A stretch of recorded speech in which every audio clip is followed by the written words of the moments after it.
What's up, guys? Welcome back to Goodbad Wrestling. No holds barred. This is the show where we dig up bad wrestling from the past and then bury it again. I am your host, John. And I'm Jack Brinks. And we are back. We took quite a long break there for a minute. You were out of the country. I was off the planet. The whole state is on fire. Yeah, it's been a fucking whirlwind. Yeah, it's been one hell of a few weeks. So we apologize for not having content, but we really want to have life. Some consistency, and we would like to do a minimum of once a week, but sometimes that's just not the case due to extenuating circumstances. We both kind of work real jobs, and I mean, we have them. Yeah. Okay, you guys can find the show wherever they got podcasts. You know the deal by now. Rate, review, subscribe, do all of that. We're on the YouTubes. If you're looking at our big dumb faces, hit that subscribe button. Leave us a comment. Let us know what kind of dumb, ugly jerks we are. What you think of the episode. Leave us some chocolate chip cookie recipes. I don't care. Put something in the box. Yeah, so like I said. All right, Justin Timberlake. Step one, get a box. Like I said, you were out of the country. How was where'd you go? Grand Cayman, Maldives? Where the hell were you? Tahiti, right. I knew you were somewhere better than here. It was amazing. Yeah. No wrestling, which was unfortunate, but wrestled with some sharks and whales. So that happened. Nice. Yeah. The girls there are super fat. I was actually talking about real creatures, but that's cool. Oh, yeah. No, that's not what happened when I went. And how was visiting other planets? I was on planet Texas, which Texas was for a wedding. Congratulations, by the way. No. Yeah. Well. If you follow my significant other on social media, which Danielle casts on Instagram, you might have seen that she posted a picture of herself and her mom who got married and said, "Guess who got married?" Which led to a lot of text messages to me and a lot of messages on her social media. We did not get married. Well, the first thing my wife said was, "Wait, what?" And I go, "No, I'm pretty sure it was her mom." She goes, "Well, she's holding flowers that match her flower dress." I was like, that seems like a flimsy story. No. Yeah, not only did she not even catch the what's it called? The throwing flowers. What would they throw in Texas? They throw like a case of Budweiser. Lone Star. Yeah. Her mom threw the case of Lone Star. She went and knocked it down. She's like, she don't want it. No, Corona. If I can't get it, nobody's getting it. All right. Well, now we're caught up, let's talk about what we're here to talk about today. And that would be the best bout machine, Kenny Omega. Specifically, what I'm calling the B-sides of Kenny Omega. Yeah, the B-sides of Kenny Omega. We have watched Kenny Omega versus what was its name? Yoshihiko, the inflatable doll. Yep. And we have also watched Kenny Omega versus we're so professional. Starts with an here. H. A 9-year-old girl. 9-year-old girl. So yeah, we watched Kenny Omega versus a blow-up doll and Kenny Omega versus a 9-year-old girl. You may have seen these before. You may have heard about them and not seen them. You did not see them before. I had not seen them before. I had heard about them, and I thought to myself, well, that's fucking stupid. And I've always wanted to see it because, obviously, based on the show, I like really stupid shit. Well, so for those of you who don't know, what is a B-side? You know what a B-side is? B-side is a term that comes from records. And you have an artist such as Duran Duran, and they put out an album, and then on the radio they will play "Hungry Like a Wolf." Is that Duran Duran? Yes. And that gets radio play. The shit on the other side of the record is the B-sides, the stuff that doesn't make the radio, the lesser known material.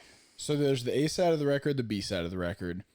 Now, on occasion, like "We Are the Champions" from Queen was a B-side. Maroon 5 has some really good B-sides. No, they don't. They don't even have good A-sides. So on occasion... Did you come up with this just to sneak in Maroon 5? No, but I thought of it earlier. But every once in a while,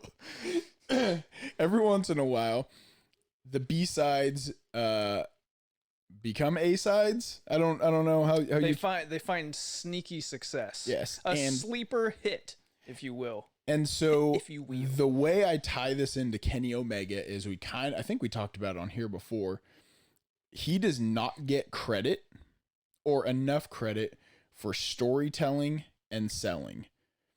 And to me, these are perfect examples of what make him one of the best at what he does. Now, these were over 10 years ago when he was known to legitimately nobody, and he's gotten a lot better since.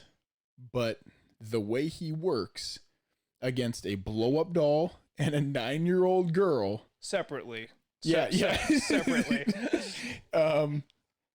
says a lot about his talent to me. I couldn't agree with you more, and I wanted, as we were watching it, I wanted to touch on it. We had a hard time finding these videos. I'll do my best to link them in the description of the episode, but if I am not successful, just do a search, and you can find them. I went into to this under the impression that Kenny Omega is currently the best wrestler alive. I've thought that for couple of years, probably since his second match with Okada, the 60-minute or 45-minute just absolutely off the fucking charts 9-star match that they had for the IWGP title. So I've thought Kenny Omega was the best wrestler of his era for a couple of years. I'm not even saying this with hyperbole. Watching him wrestle a 9-year-old girl and watching him wrestle specifically a blow-up doll indicates to me he is one of the best that has ever laced up a pair of boots. To your point about storytelling and selling, he had a match with a blow-up doll that, I shit you not, is better than any Big Show match. Yeah. With another human being. Yeah. it's better than, like, pick somebody on the WWE roster, and I'm not saying that those people aren't talented. I'm saying that show and that product itself, machine and that product doesn't allow them to show what they have. This match with a blow-up doll was better than any WWE match I've seen in probably 5 years. Yeah, so we don't claim to be great talents. No, not at all. Remotely close. The blow-up doll is better than me. Yeah. But one thing we thought, and we looked up, I thought I had seen something with him wrestling the Invisible Man. There's a couple people who've done it. When I trained, I used to get to training early, and I would wrestle the Invisible Man, and I would have matches by myself. And for me, it was an exercise, and it sharpened your skills because you had to work with nothing. Mm-hmm. You had to do it on your own. And I think it's almost harder having an object like a blow-up doll. Yeah. That you have to work with the physics of another object that does not move on its own. Right. And you have to add that aspect to it to make it entertaining. And this match it's stupid, but it's really fucking entertaining.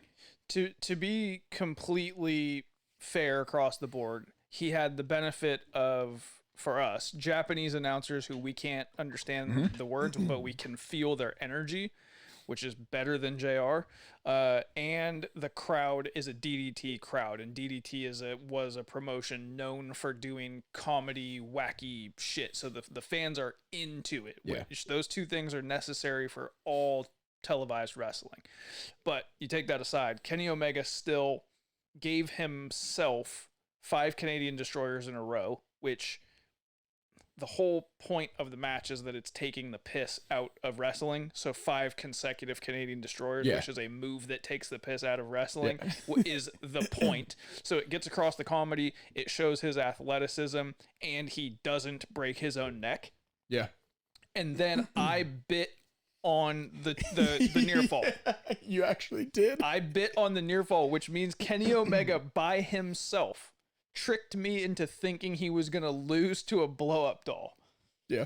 That is talent that can't even be measured. There's not charts that can tell you how talented this human being is at the sport of professional wrestling. That's unbelievable to me. He didn't do a ton of like long-term selling, but he sold the moves that a blow-up doll did to him. He sold getting headbutted by a doll, a low blow, five or 10 low blows, 5 rolling Canadian destroyers in a row. Yeah. A wicked spike DDT. Yeah. That he gave to himself. But then he does the big swing and chucks it into the 11th row. At one point, he knocks the face off of the doll. Yeah.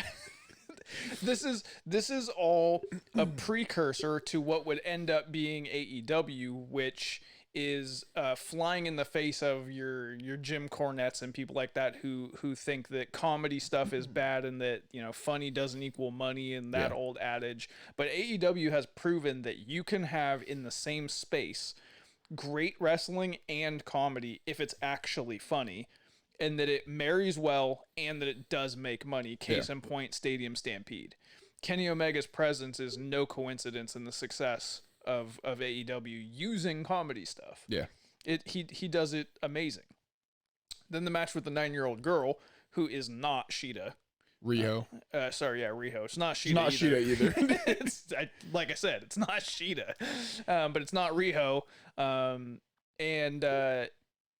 That was a little bit more of an exhibition of like, wow, this 9-year-old girl actually like has trained a bit, but Kenny Omega had to really pull off the showmanship of the whole thing when he gives her the backbreaker. Yeah, with a smile, and then throws her off. Yeah, and just oversells, but he gives the backbreaker like he broke her in half. Yeah, and then he enjoyed the hell out of it. when she goes to hit the ropes and he goes, stop. Like he's just fed up, and then gives her a wicked enziguri and just kicks the head off of a 9-year-old girl. That's my ass off. And then he grabs her, picks her up into a military press and gets a running start like he's gonna toss her like Thunder Lips did to Rocky. And the referee's like, no, I can't let that happen. The referee stops, but it's not because of the girl. He points. He's like, there's people out there. Like, you could hurt these people. And then Kenny drops her, and he's gonna do his finisher used to be a catching German, and he's about to do that, and then time expires. Yeah. So a 9-year-old girl survived time limit draw with Kenny Omega. Yeah, when you watch this stuff, this goofy, stupid crap now, but you know what he evolved into, it all makes a lot of goddamn sense. Yeah, these were, I think, invaluable. Like, at the time, he probably was, he was like by the time he wasn't a young boy, but he was the American in Japan, right? Mm-hmm. And you have to pay your dues. Yeah. And he's paying his dues, and he's wrestling blow-up dolls and 9-year-old girls. Yeah. But the skills that he built off of the dumb shit like that. Yeah, that are paying off now. Because now he's got all the in-ring skills that are on display in these dumb things. The storytelling. The selling. I read one time that he doesn't, for selling, he didn't study wrestlers for selling. He studied injured athletes for selling, because he's like, well, what do athletes do when they get injured? Like, how do they respond to that makes sense. So he doesn't watch wrestling to learn how to sell. Watches how people react when they're hurt. But he's gone to now even the next level, the top tier, which is storytelling that isn't even in the ring necessarily. Because what he's doing with Hangman Page I say at the moment, but at this point it's been going on for almost a year, and I want it to stop never. The story that he's telling with Hangman Page is quite possibly the best story that's ever been told in wrestling, depending on how it eventually pays off. If it's a successful payoff, then it's the best story in wrestling history. But we've had, obviously a lifetime worth of things that end up being duds at the end. But that is the ultimate level. Yeah. Is when you can get that kind of storytelling in, mixed with the fact that he's the best in ring. What no one can touch the guy. He's telling more stories in a vignette or a promo.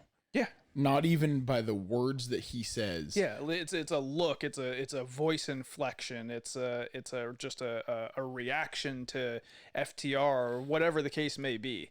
Like he is just head and tails above everyone else.